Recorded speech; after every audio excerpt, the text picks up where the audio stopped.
Yes, BCom part second EFM का paper first है financial management, और इस फाइनेंशियल मैनेजमेंट के फर्स्ट पेपर में हम स्टडी कर रहे थे रेशियो एनालिसिस की, और रेशियो एनालिसिस के अंतर्गत भी हमने देखा था एक्टिविटी रेशो या एफिशिएंसी रेशो। और एक्टिविटी रेशो और एफिशिएंसी रेशो के अंतर्गत हमने स्टॉक टर्नओवर रेशो पढ़ा था इससे पहले। आज हम देखेंगे स्टॉक वेलोसिटी अर्थात स्कंद की गति। इस स्कंद की गति को ज्ञात करने के लिए जो फॉर्मूला है average stock upon cost of goods sold, cost of goods sold into number of days और month in a year. Average stock हम कैसे ज्ञात करेंगे, उसके लिए फॉर्मूला है कि average stock is equal to opening stock plus closing stock divided by 2। ऐसे अपन opening stock plus closing stock divide by 2 ज्ञात करके अपन एवरेज स्टॉक आ जाएगा। अब आपने आता है cost of goods sold.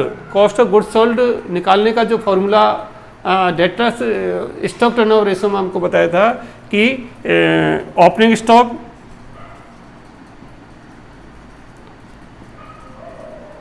Plus purchase plus direct expenses minus closing stock, minus closing stock. Cost of goods sold यदि कोई व्यापारिक संस्था है तो उसमें निकलेगा opening stock plus purchase plus direct expenses minus closing stock. और कॉस्ट ऑफ गुड्स सोल्ड निकालने के बाद एवरेज स्टॉक में हम कॉस्ट ऑफ गुड्स सोल्ड को भाग देते हैं और उसको नंबर ऑफ डेज या मंथ्स इन ए ईयर, यानी कि एक साल में 365 दिन होते हैं या 12 महीने, उससे गुना करते हैं तो स्कंद की गति ज्ञात हो जाएगी। और स्कंद की गति ये बताती है कि औसत स्कंद का जो बिक्री का समय है वो एक कितनी बार हो सकता है। तो एक ये स्कंद की जो गति है वो समय की सीमा का निर्धारण करती है, डेज में या मंथ में वो चीज़ दिखलाती है। इसका एक दूसरा फार्मूला भी है कि और number of days oblique months in year upon stock turnover ratio.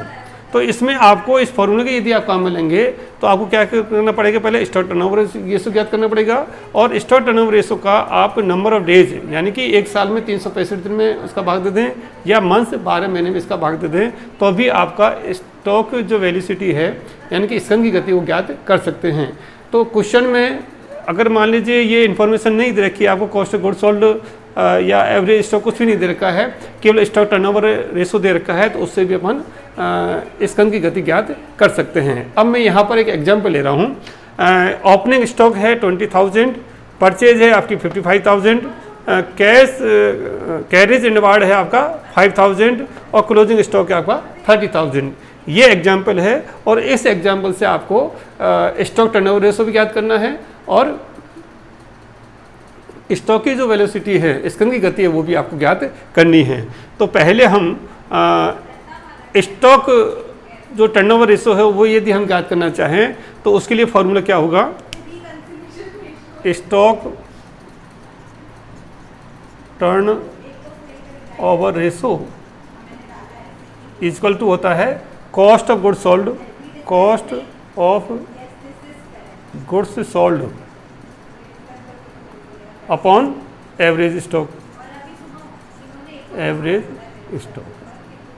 ये आपका फॉर्मूला आ गया स्टॉक टर्न रेशो को। तो इस एग्जाम्पल देखते हैं अपन कि कॉस्ट ऑफ गुड्स सोल्ड निकालने क्या बताया था मैंने आपको। ओपनिंग स्टॉक कितना है इसमें 20,000, तो 20,000 प्लस परचेज कितना है 55,000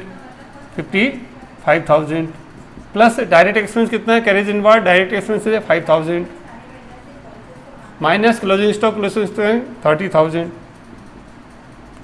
इसको यदि हम सॉल्व करेंगे तो 20,000 प्लस 55,000 परचेज है प्लस 5,000 कैरेज इनवार्ड है माइनस 30,000 क्लोजिंग स्टॉक है। इसको यदि हम करते हैं तो 20 55 75 और 5 80 80 माइनस 30, तो 80,000 माइनस 30,000 इक्वल टू कितना आ गया 50,000। तो कॉस्ट ऑफ गुड्स सोल्ड आपकी इस क्वेश्चन के हिसाब से आ गई 50,000। तो तो ये कॉस्ट ऑफ गुड्स सोल्ड ज्ञात होगी आपकी। अब आपको ज्ञात करना है एवरेज स्टॉक। तो एवरेज स्टॉक का मैंने फॉर्मूला बताया था, opening stock plus closing stock पर डिवाइड 2। तो ओपनिंग स्टॉक यहाँ पर क्वेश्चन कितना है 20,000, ओपनिंग स्टॉक है 20,000 प्लस क्लोजिंग स्टॉक कितना है 30,000 अपॉन 2। तो ये हो गया आपका 50,000 upon 2 equal to 25,000। It means closing जो एवरेज स्टॉक है आपका आ गया 25,000। अब आपके पास में एवरेज स्टॉक की वैल्यू भी है और कॉस्ट ऑफ गुड्स सोल्ड की वैल्यू भी है। तो अब इन दोनों वैल्यू को इसमें फीड करते अपन। तो कॉस्ट ऑफ गुड्स सोल्ड की वैल्यू कितनी रखी है 50,000। तो 50,000 अपॉन एवरेज स्टॉक कितने रखा है 25,000। ये आ गया आपका 2 टाइम्स। तो स्टॉक टर्नओवर रेशियो इसमें आ गया 2 टाइम्स। क्लियर? 50,000 डिवाइड बाई 25,000 इसका मतलब 2 टाइम्स। अब स्टॉक टर्नओवर रेशियो आपने ज्ञात कर लिया है। तो इसके हिसाब से यदि स्टॉक की वेलोसिटी ज्ञात करते हैं, स्कंद गति करते हैं, तो ये फॉर्मूला आपको लगेगा नंबर ऑफ डेज और months in year upon stock turnover ratio. मान लीजिए हम number of days in year लेते हैं, तो number of days in year 365 upon stock turnover ratio question कितना है 2 टाइम्स। तो 2 इसका मतलब हो गया 184 3 से 8 2 16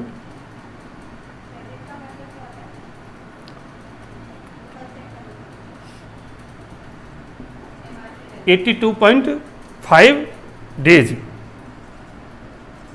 ये तो हो गया आपका अगर आप डेज के हिसाब से लेते हैं। अगर आप मंथ के हिसाब से लेते हैं तो एक साल मंथ कितने होते हैं 12 बाई 2 6 मंथ। तो स्टॉक टर्नओवर रेशो से आपका स्टॉक टर्नओवर रेशो ज्ञात करना है और स्टॉक टर्नओवर रेशो के आधार पर आपको स्टॉक की वेलोसिटी जो है स्कंद की गति वो भी ज्ञात करनी है। 6 मंथ आई ये आई। अब आपको मान लीजिए इस फॉर्मूले से ज्ञात करना है।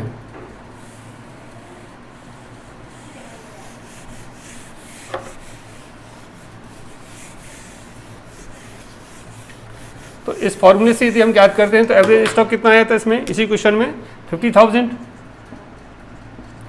कॉस्ट ऑफ एवरेज स्टॉक था 25,000 सॉरी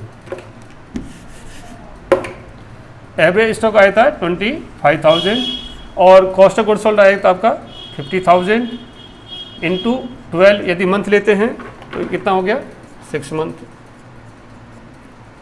और यदि ईयर डेज लेते हैं तो 25,000 upon 50,000 cost of goods into 365, ये भी 182.5 डेज।